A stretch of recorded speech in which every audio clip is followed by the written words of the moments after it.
بسم اللہ الرحمن الرحیم۔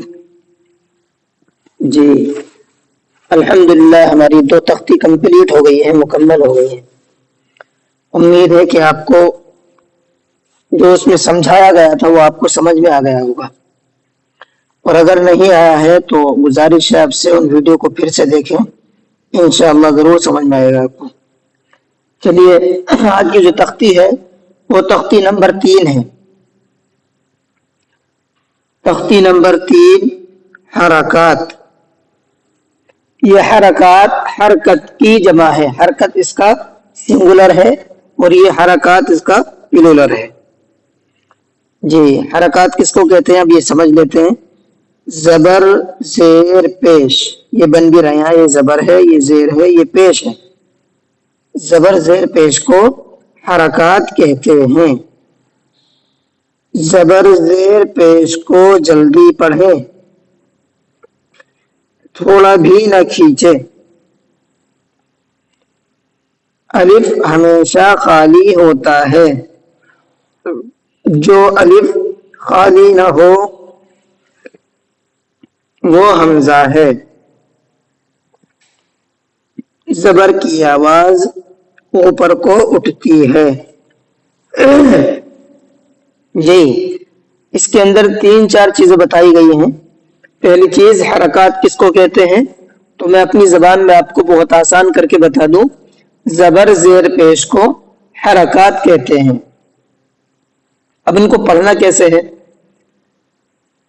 تو میں اپنی زبان میں بتاؤں، زبر زیر پیش کو جلدی پڑھنا ہے، کھینچنا نہیں ہے۔ ہم پڑھنے میں اکثر یہ غلطی کرتے ہیں، الف زبر آ، با زبر با، اس طرح سے پڑھتے ہیں، تو ہم یہ جو پڑھ رہے ہیں یہ کھینچنا کہلاتا ہے۔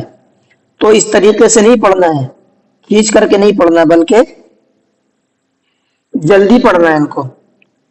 جیسے با زبر با، تا زبر تا، یہ جو ہم نے پڑھا ہے تا زبر تا، یہ جلدی ہے، تا زبر تا، یہ کھینچ کر کے پڑھنا ہے، تو ہمیں کھینچنا نہیں ہے، جلدی پڑھنا ہے۔ پہلی چیز کلیئر ہو گئی آپ کو۔ دوسری چیز اس کے اندر بتائی ہے، الف ہمیشہ خالی ہوتا ہے۔ جی یہ آپ کا الف دکھ رہا ہے، تو دیکھیں اس کے اوپر زبر ہے، اب اس کے اوپر زبر ہے تو الف خالی تو نہیں رہا، اس کے اوپر زبر آ گیا، تو زبر زیر پیش یا کوئی بھی چیز آئے پھر وہ الف نہیں رہتا بلکہ وہ حمزہ بن جاتا ہے۔ الف تب ہی ہوتا ہے جب وہ بالکل خالی ہو، یہ بتایا اس کے اندر۔ الف ہمیشہ خالی ہوتا ہے، ہمیشہ جب بھی آئے گا الف خالی ہوگا، اس کے اوپر کچھ بھی نہیں ہوگا۔ اگر اس کے اوپر کچھ بنا ہوا ہے، کچھ بھی چاہے وہ الف زبر زیر پیش سکون جزم کچھ بھی ہو، تو وہ پھر الف نہیں رہے گا بلکہ وہ حمزہ بن جائے گا۔ 3 چیز۔ ایک چیز یہ بتائی ہے کہ زبر کی آواز اوپر کی طرف کو جاتی ہے، جیسے ہم نے پڑھا حمزہ زبر آ، تو یہ اوپر کو آواز نکلی آ، ٹھیک ہے، یہ چیزیں بتائی گئی ہیں، اس کو تھوڑا سا دھیان میں رکھنا ہے۔ چلیے اب سبق پڑھ لیتے ہیں، باقی کچھ نہیں ہے، سب آسان ہے، قاعدہ سمجھنا تھا، اس کو تھوڑا سا آپ کو دھیان دینا ہے، باقی بہت آسان ہے۔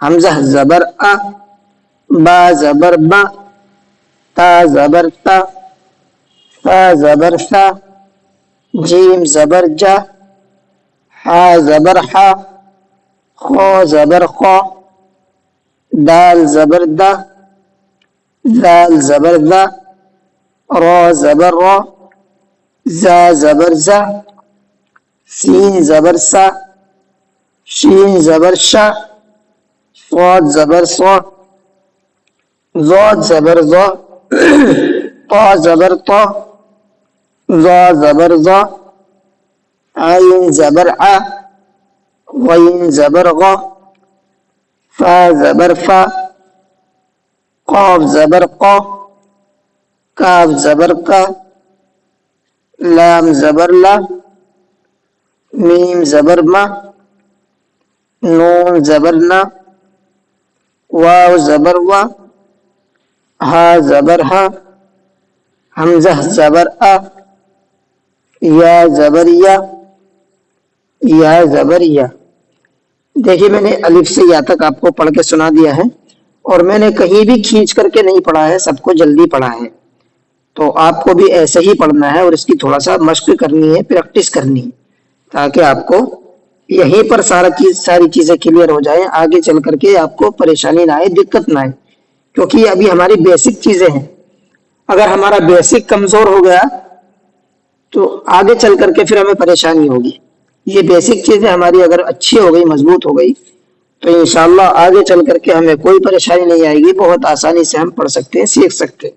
بس گزارش یہ ہے کہ ان بیسک چیزوں کو تھوڑا سا توجہ کے ساتھ میں اور پریکٹس مشق کے ساتھ میں اس کو یاد کر لیں، پڑھ لیں، پھر انشاءاللہ مزہ آئے گا پڑھنے میں. چلیے ٹھیک ہے، آج کی کلاس کو یہیں پر اینڈ کرتے ہیں. السلام علیکم ورحمۃ اللہ.